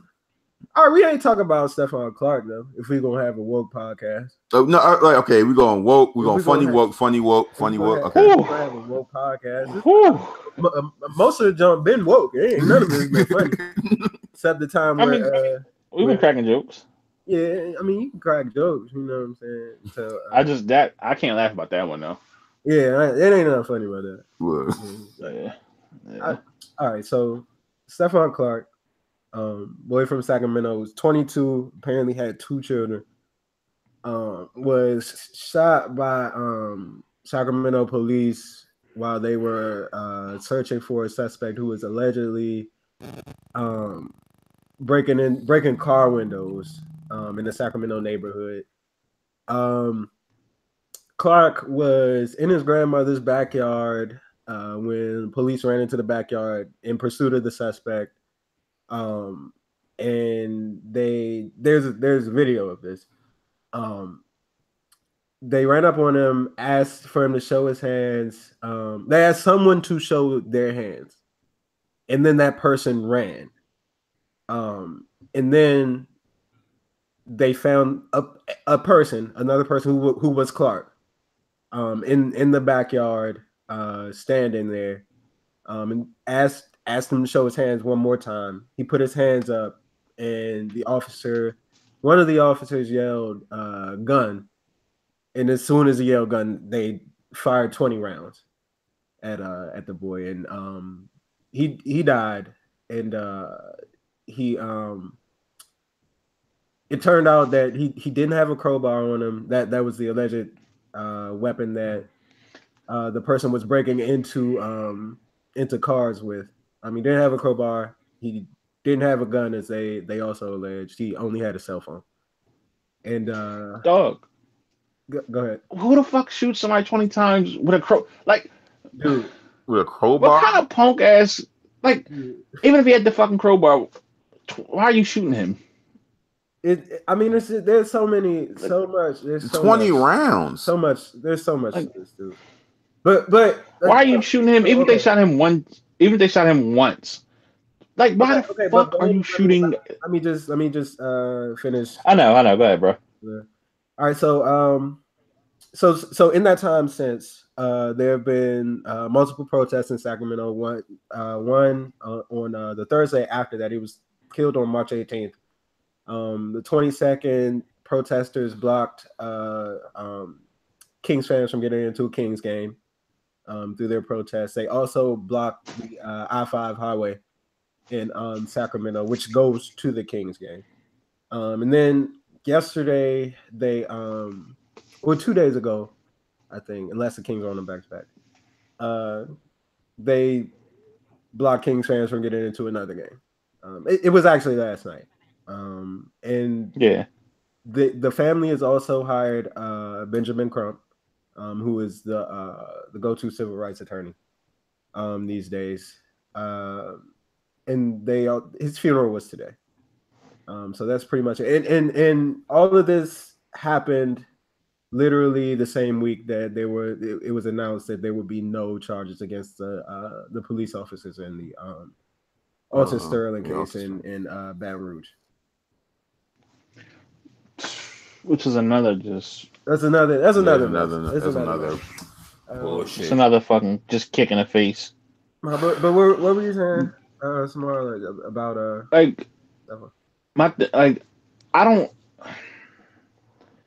don't know if it's all are just racist. I don't know if it's just bad police. I don't know if it's that they are just I don't know what it is at this point. Because like I can't think every single cop ever is a racist, right? Mm-hmm. And like I forget who it was that said it. Like maybe it's 10% of cops that are racist, right? And if that's the case, that 10% is still 100. What it's a lot of cops. How many police? Yeah, like it's maybe 100,000 cops. Yeah. Like, and if that's the case, then yeah, everything that we're seeing makes sense, right? Mm. But like 20 times, like I still don't, I can't wrap my head around that number. Yeah, like, who the fuck? That number is just, if it was one, if they shot him one time, I'm still like, yo, this is fucked up. Like, but I can wrap my head around the fact that like I can kind of wrap my head around. Did you watch that happening? I couldn't. I can't bring myself to watching these videos. I've seen the video multiple times, dude, and it's just it's crazy. One, like going into it, like I was numb going, like I legitimately was like, oh, here's the video, let me click. You know what I'm saying? Without batting an eye. Like I was just like, let me see what this is. And like it was crazy to me in that moment that I was able to do that without like flinching at all. But like so there's maybe 1 second between the second time the officer asked them to ask Clark to show the weapon, between the time that they shot, right? And not only that, but like you said, 20 rounds shooting a dude. There are multiple officers in gear, like they're equipped, bro. Like they're equipped. But like, if he had so, and here's the thing, right? One cop shoots. I can understand another cop shooting. I can understand that. Yeah. I can understand it just being a natural reaction. But like, why even one shot? Why even the first cop shoots? And like I'm at some point I'm gonna watch the video because I need to see if, because in my head I'm thinking like maybe one cop shoots and then everybody else just naturally, it's just a reaction and everybody else just shoots. I can kind of understand that, but like, even if it's, how many cops? Like 5 cops maybe. I don't know how many cops were in the squad. So let's say it's 6, 5 or 6, right? Let's say it's any number less than 20. But it was legit a squad, and there was also a helicopter on scene. Cool. So let's say it's less than 20. Yeah. Right. So that means somebody shot more than once. Like that means multiple people fired more than one time. So again, how does that like how does this only happen here? I don't know. Okay, so I was having a discussion with someone about about. I can tell you why too. Okay, after you go. Nah, go. I'll tell you exactly why this happens here after you go. All right. So I was having a discussion with somebody about police and things like that. It was it was a white guy. So he was trying to explain. I wouldn't try to be that guy, but he's white.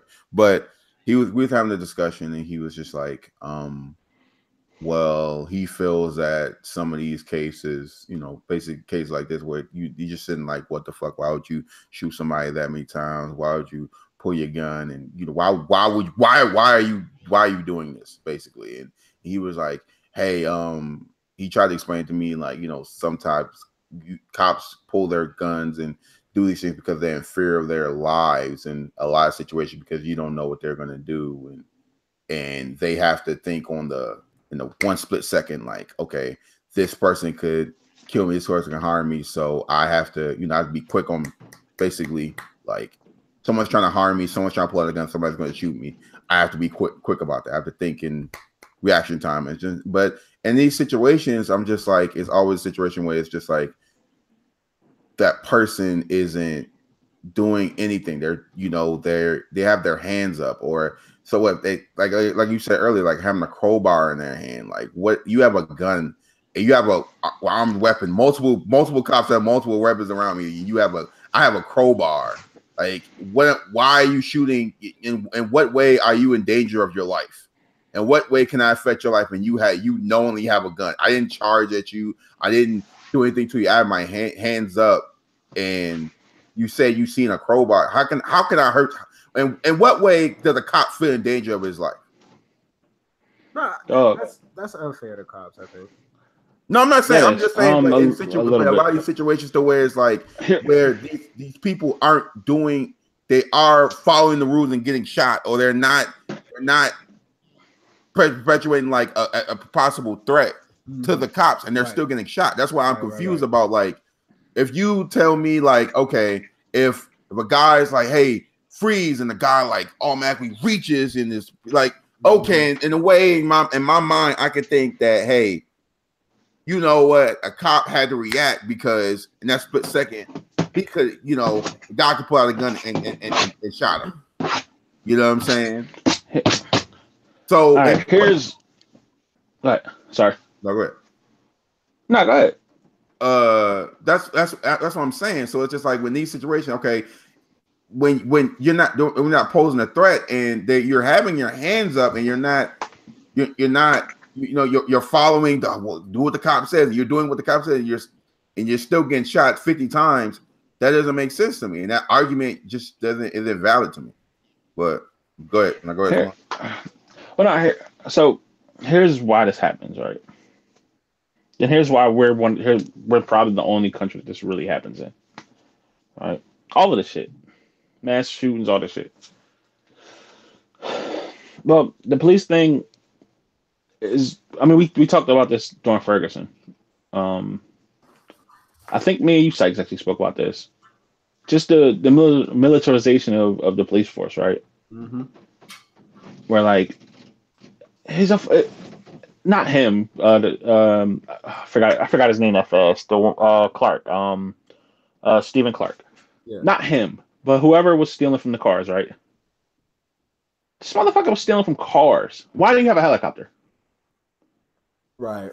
There was why is there a whole fucking team?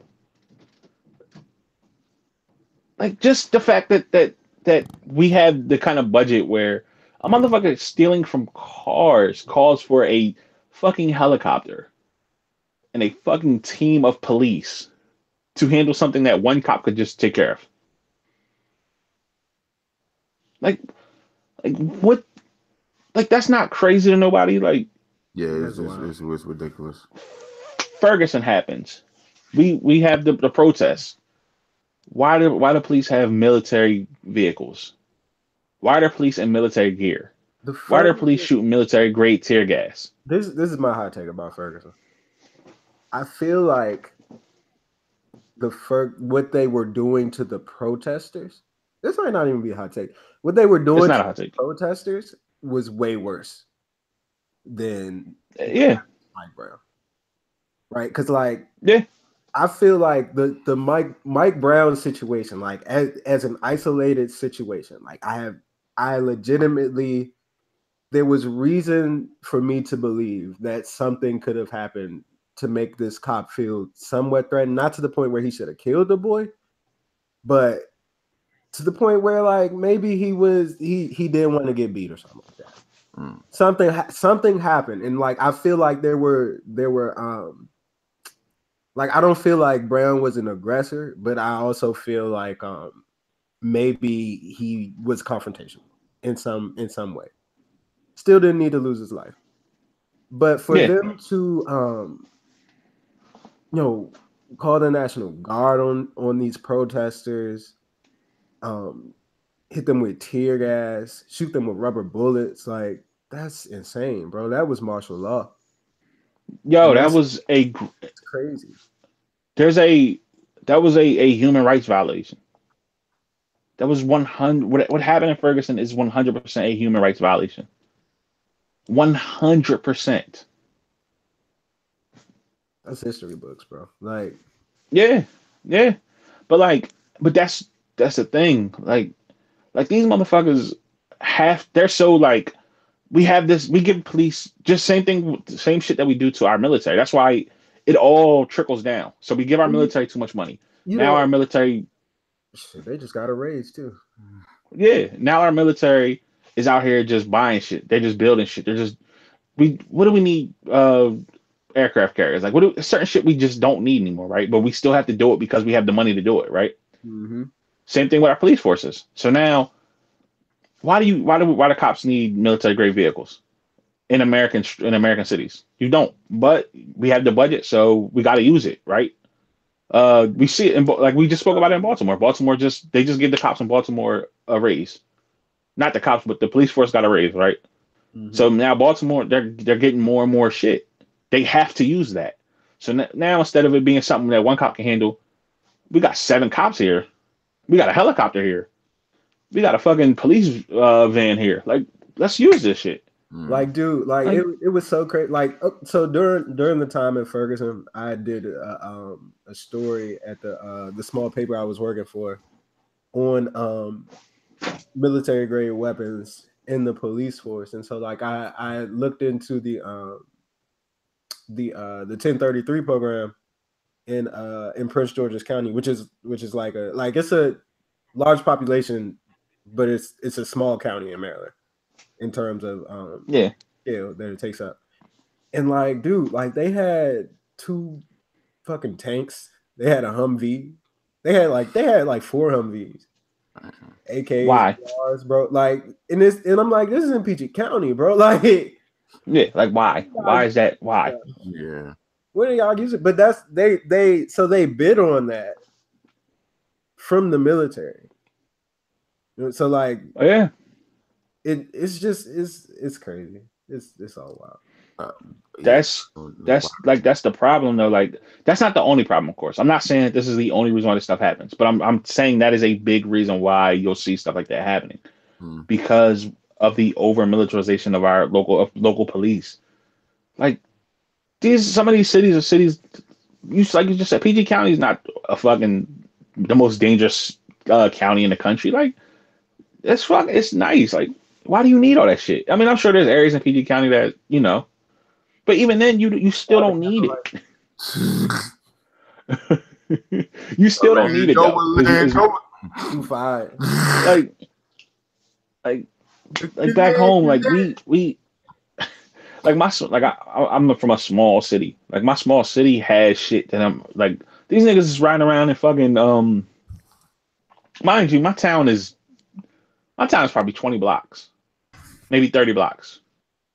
That's it. That's all the town is. It's maybe 30 blocks. These niggas was riding around in fucking Chargers, and I'm like, why? What the fuck? Just 20 blocks. You ain't even got to drive fast. Do you think I can walk from one end? Do you think it's like just like an American thing that just like want like the? Yeah, of course it's just here. You don't hear this stuff happening nowhere else. Just that guns and wanting tanks and we just get a rise out of it. Like, oh yeah. It all comes from like the militarization thing, right? Yeah. Like the military industrial complex. Like all of it fits together. The guns fit together. Everything fits together. We spend so much money. NRA's biggest thing is we want to protect ourselves in case government, whatever, blah, blah, blah. Right? Y'all to Killer Mike. Let's talk about that. Don't shut out. Like, no, y'all want to talk Killer Mike. You want to talk about gun control or Cardi B? Damn. Oh my God, look at the choices. This nigga just said gun control or Cardi B. Damn. She do got a whole album. Yeah, but what is there to talk about? We haven't heard a single yet. Like, I don't think they're gonna have one. I mean, do we need a Cardi single? Cardi party, right? Cardi don't need one. She don't do numbers. I love my body. I don't think. Like, I feel like Yellow's going. I feel okay. We could just talk about this Cardi topic. I feel like I feel like she's gonna do a good amount of numbers, but I feel like it's gonna be like a dip off within like the next couple of weeks, because bruh, Bodak Yellow's on that album, right? Yeah. The streams but no, look, the streams that she did with Bodak Yellow before, from when the song came out to today, all count on her album. Oh yeah, that's a streaming cheat code. All right, cool. Yeah, so she'll be fine. She's going to do crazy numbers. Okay, all right. Well, that count. If you want to put it like that, yeah. Because I was thinking about okay, Bodak Yellow hit the Bardia Cardi joint. They tried to work it, but it didn't stick. And then it's just like anything she did before. That's anything like any song that she dropped before. That's on iTunes. Anything that's on this album counts. So if that's on there, it counts. If the other shit that she dropped that was a smash is on there, it counts. Whatever she dropped that before is, you know what I mean? Whatever she smashed. That counts. It all counts. Okay, here's a real good question. So if Cardi does big numbers on her first week, do you think Offset drops another sex tape? Wow. She already pregnant. He don't gotta do nothing. We can't just leave her alone. That's it. We went from that good convo to Offset dropping sex tapes. I'm just saying, like, yo, every time something good having a career, Offset gotta drop, gotta do the promotion. It's good promotional publicity, you know what I'm saying? He not gonna do nothing. He better not. Offset, he told him, don't disrespect my relationship. Offset probably don't even get paid for real. Chill out. Quavo nah. Offset get paid. Don't do that. Oh, you saying Quavo, Jerry Heller? Yeah. I was about to say that. Boy, nigga Offset. Y'all stupid. Think about the. Offset been carrying these niggas along for years, bro. Quavo, he been leading these niggas on, telling them the money coming, bro. Why our budget so big? Don't worry about all that. I'm leaving the group. Stupid. Pop up with the same shit Luau Dang had. This leaking from his spine and shit. Like, y'all Quavo better not go nowhere. Bruh, I mean, Offset better not go nowhere. Bruh, you giving niggas swine flu for leaving the group, bruh. That's crazy, bruh. Like, it don't make no sense. He not robbing the niggas. Chill the fuck out, bruh. Come on, y'all. But yeah, y'all want to talk about the NRA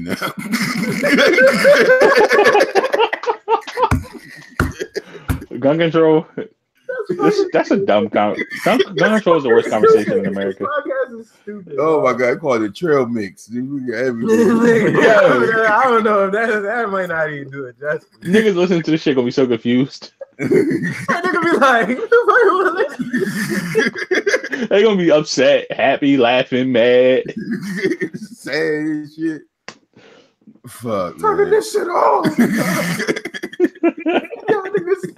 Niggas made me cry. Talk about Cardi. They gonna tweet you. They're gonna tweet you mad as hell tomorrow. Hey, what the fuck is this? Oh no, I'm blaming y'all niggas. Yeah, they was mad at your ass last week. That's fine. What? For making a fat podcast, bro. Man, all right, man.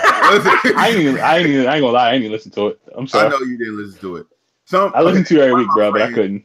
One of my friends got mad at the title of the podcast, and it was a joking title. I just want to say I wasn't trying to offend anybody doing the title. This is Ed's apology, like Killer Mike. Is your money in a black bank while you're mad at me? Speaking of, my money ain't in a black bank. I'm sorry. Shut up. All right, hold up. All right, let me get this off. Mike, wild as shit. Like, boy, don't come to me talking about no black bank and then be sitting at the table with the NRA. Boy, taking them NRA checks. Listen. The NRA have black cashing them NRA checks in his black bank. Like black on bullets. This nigga, man. This nigga Killer Mike Wild. Here's my apology. Look, if you're offended by the title of the last podcast, I just want to say I apologize. I wasn't trying to offend anybody. It was a good, fun podcast. The two women are part of the podcast. Tell them stop being sensitive. Okay, look, man. Yeah. Blogger boys. I mean, like acting like the blogger boys. Out to the blog boys. Dog boys. Shout out to my man KD for that. Niggas are so sensitive about that this morning. Well, they've been sensitive about that for 2 days. They were sensitive about that before it dropped. No, I just want to say, like, I want to try and be, I'm being sensitive. I know it's a sensitive topic for people. Somebody listen to the podcast because he topic. No. The topic short. Don't be mad about. That's a title, man. Like, let's stop taking everything so serious. Like, respect the people's wishes. You know what I'm saying? Like, look. Yeah, I ain't gonna tell. You got to because it's your podcast. I ain't gonna tell people. I'm a guest. I can talk my shit. You really not gonna get me fucking sponsored or the shit wild shit you be saying. Nigga. What? Don't nobody listen to this shit? What? You about to say that? No, I wasn't gonna say that at all, bro. I was gonna say I don't say nothing wild. I feel like I bring substance. What you say? Trying to bring me on for the bullshit. I said I be trying to bring the substance. You be trying to bring me on for the BS. No, it's not. I be trying to do that's Shamar. You wild. What happened with like, bro? Shamar be trying to come on this joint like comment, ended up looking like Young Thug. Yeah, like. Me and this young be ready to be rapping B and shit. It's like I come in like what's the boy that made Classic Man? Jadena. Jadena. I try to come in like him. I end up like Game. You know them niggas look alike. Man, this nigga they come in and try to be Most Def by end of the podcast. Doo doo. Nigga be acting like I'm a mumble rapper fan or something. So Shamar, who should be on the freshman XL list? Nigga, I don't know. I would never ask you. These niggas. I never would. Because I don't fucking know. Get my man Ramir on that joke. Yo, Randy P on there, bro. Y'all seen the video of that one nigga from Baltimore that was like, look, man, they should put me on the double L freshman list because I ain't gonna lie to y'all, I'm homeless. I ain't got no money. Like that nigga real. Kick me out. He probably got all hard bars though. You remember Hustle and Flow? That nigga was struggling. He put that shit out. Well, rap will struggle, bro. Hey, man. Hey, man. With a Y. With a Y in there. Uncle Man don't want it's me. It's hard out here, man. You don't know nothing, man. I tell you, man. X-Man. I'm just pimping, man. Just out here pimping, man. But I hate Terrence Howard so much. Go ahead. I fucking hate Terrence Howard. What y'all gonna say about Killer Mike? We can go back to Woke. This nigga. This nigga, man. Bro. Yeah, like he contradicted himself. Like 3 times. He contradicted the shit out of himself. Yeah, like so the day that the video dropped, right? Like he was on Twitter defending that jump. Like I'm not going to sit at the table with them and have this discussion. I'm not an advocate of the NRA. I'm just trying to have a discussion, and I believe in this thing that they believe in. And then 2 days later, you out here talking about some they were just using me as a pawn. Like, boy, if you don't get the fuck out of here. He knew that. He knew that when he went in there. It's like Kanye meeting Trump. Yo, it's the exact same thing. I want to spark up conversation and da-da-da. Like, nigga, shut up. He was using for the photo op. Shut your ass up, Kanye. Kanye knew that. No, that's what I'm saying. Like Killer Mike was really, and not like that's crazy because Killer Mike is supposed to be like this super hard left progressive advocate of all things left, and then he's just like I wanna be able to shoot the fuck out of some white people when the time comes. So. Like, yo. That's the other thing. Like the people that have that ideology are so, I don't want to say problematic because I hate that word, but it fits. Like it's wild. You can't, but like you can't. Go ahead. No, just like you can't preach all this empowerment shit, all this whatever, and then in the same breath. Like you can't have it both ways. We can't try to build ourselves up while also being like, yeah, because when the race war happened like that, how does that end? What's the point of even building each other up? Like this is Black Panther, right? Like, they had guns in Wakanda. He did spit that dog. He did say that in the video. Like I was like, dog, I know he didn't say that. Like, oh my. How does that end? How does that end? How does that end? War. Yeah. Like, how does? But how does war end for us? I was about to tell you how we don't have. Ended. We don't have a central government. We don't have a military. It's over for us. It's over. We don't have the numbers. Like, niggas is like, we at the end of the day, we have to work. We have to work together. And the shit is better when we work together.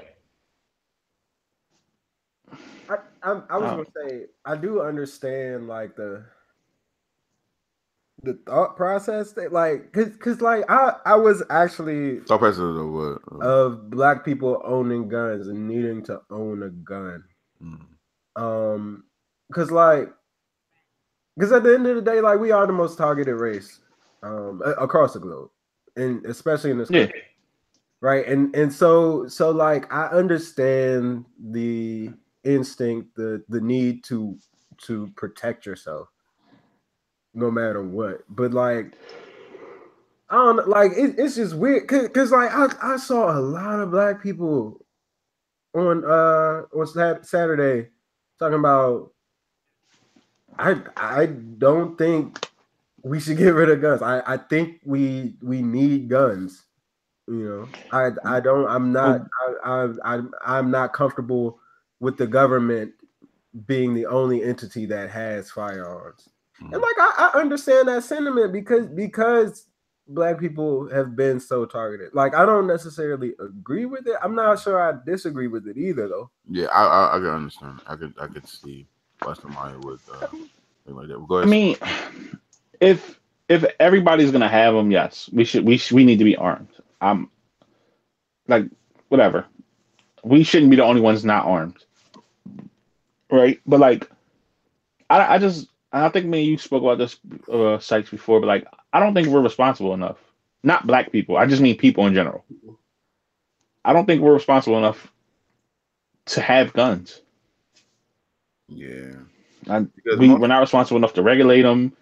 We're not responsible enough to do shit with them. Accuracy, like I read something like with I think it was like the police were like they did a percentage of like police like actually shooting and actually being accurate with training, and the percentage was like real low. Yeah, and then the other thing too is y'all trying to give teachers guns. Like the other thing too is when people say like I need a gun to protect my home, right? Mm-hmm. Majority of the time, and it's like a big majority, you don't end up shooting an intruder. You end up shooting a loved one. Wow. So that ends that debate. Like you know how many times like people it used to be like an anti-gun like cartoon or commercial or some shit like that where like the dad thinks somebody's breaking into the house, he grabs his gun, goes downstairs, he shoots the intruder, ends up being his daughter sneaking in after like being out or whatever. Mm-hmm. But like shit like that happens all the time. People shoot thinking that they're shooting an intruder, end up shooting somebody just going to the kitchen or just going to the bathroom or whatever, sneaking in the house because they was out past curfew or whatever it is. Kids find their parents' guns and end up shooting themselves. Suicides. Like majority of the time, guns are used to kill somebody in that household and not to protect that household. Mm-hmm. So like you can't even use that argument. I don't get. There's no argument really for why you should be able to have a gun. Mm-hmm. And this is somebody who grew up. I grew up with guns in my household. Mm-hmm. Like I saw my first gun at like 5. Mm-hmm. Like I grew up around guns. I learned how to shoot when I was young. Like I don't think people should have guns in their household. Yeah. So I had a joke, but I'm not going. Go for it, bro. So like you was in a room when Kane and he taught you how to knock it off. I mean a little bit, but not Kane, of course. But like that was kind of loaded. That was kind of how I learned. But like, yeah, I could look, man. You need to write a book. But nah, like I really don't think people are responsible enough to be gun owners. Yeah. In this country, I just don't. And the fact that like people want like this heavy machinery, like with the scope and the Illuminati all through your body, like the 12 gauge shotty, like you know what I'm saying? Like, come on. The fact that like and then I think it bothered me when I was thinking about that, like the trained like policemen like are really not that accurate. And it's like we giving people guns, and it's just like they're gonna be even less accurate, and we're giving them high tech fucking Call of Duty guns and be able to get like that's gonna do some like damage. Like you're not gonna. To me is like Future dropping trained soldiers say that people shouldn't have those guns. Said there's no reason for those guns to be outside of combat. Mm. These are trained soldiers, so like, yeah, man. Yeah, like I remember one time I was talking to my friend, and I was like, you know, he asked me why I keep a gun in the house, and at first I said yeah, and he was like, well, what type of gun? I was like, man, I want a Desert Eagle with a scope, and I was like, why do I want a Desert Eagle with a scope? You know how heavy a Desert Eagle is? Like, I know, but like, no, I don't know. Like, have you ever held a Desert Eagle? Nah, I just want like I just always wanted to have because it look cool. So you just hold it sideways and you're gonna break your wrist holding it sideways. But yeah, Desert Eagles is heavy as fuck. I know. Sorry. But like, I don't. If you want to say like. Handguns, fine, whatever. You want to carry a handgun, fine. But like it's like there has to be a limit somewhere on what a normal everyday person can go purchase. Right. You do not need an AK-47. You just have whole collections, bro. Whole collections of firearms, like, and that trips me out. That trips me out. Decay recoil is so bad. Sorry, I've never mind.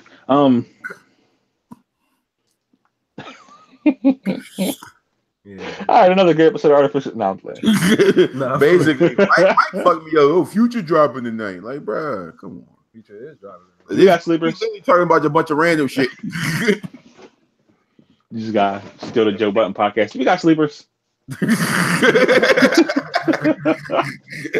Shit. Let me tell you. I'm out here talking about the K. Like, nah.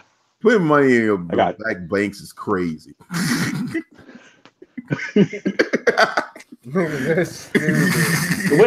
Wait. Do y'all know the answer to that question? Like, how many what black banks are there besides One United?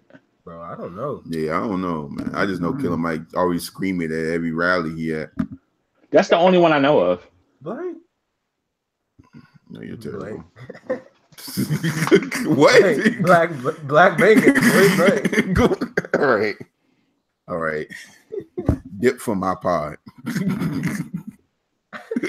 Hold on, let me Google it real quick, just to give the people the information.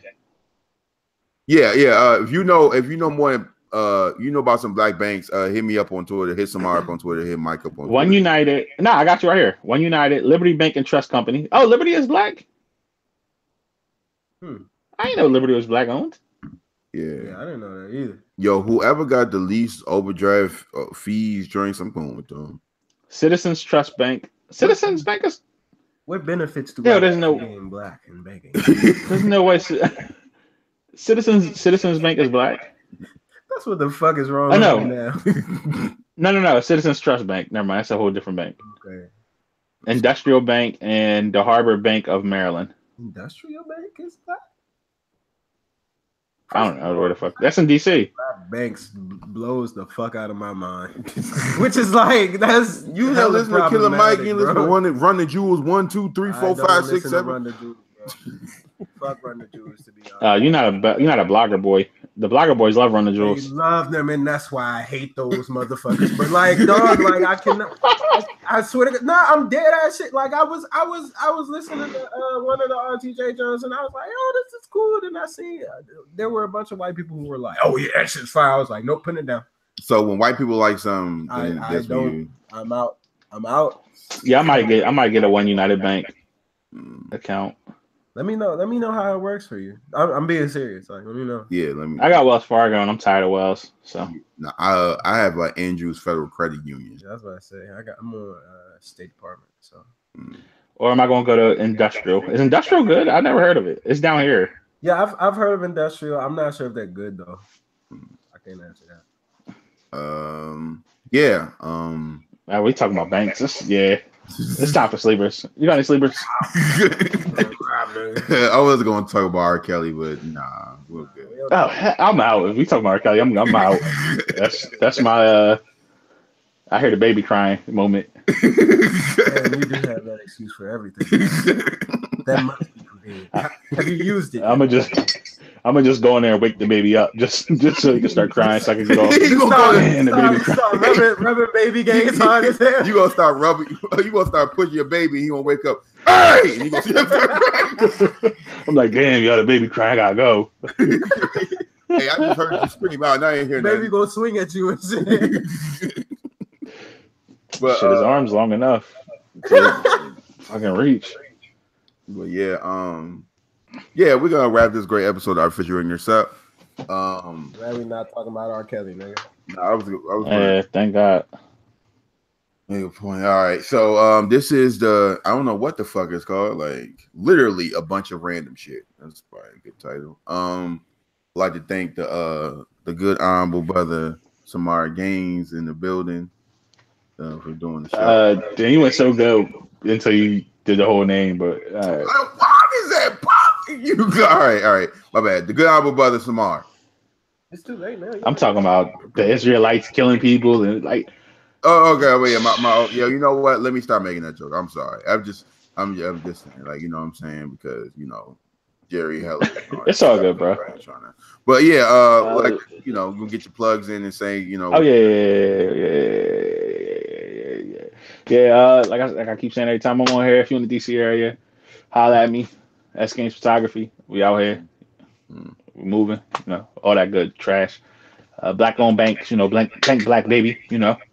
Black owned business. You heard Hove. Black owned things. And never mind.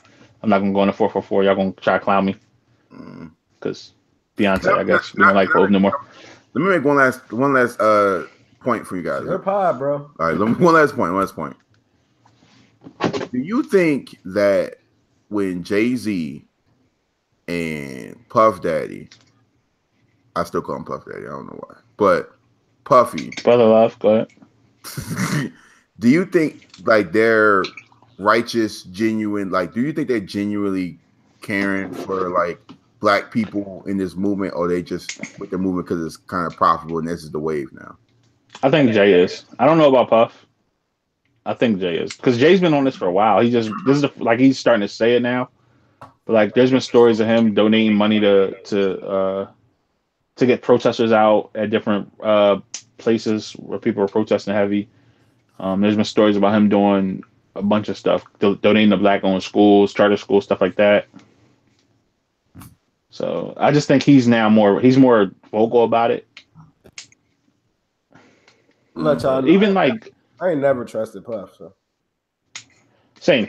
But like, even like back in Magna Carta Holy Grail, like people gave him shit for that album, and I mean I'm one of them people, but like he was talking about the same shit he talking about 444. He just didn't stunt as hard on 444. He had a whole song. You get what I'm saying? Yeah. Yes. So I'm serious on that black owned thing kick. So nah, I feel you.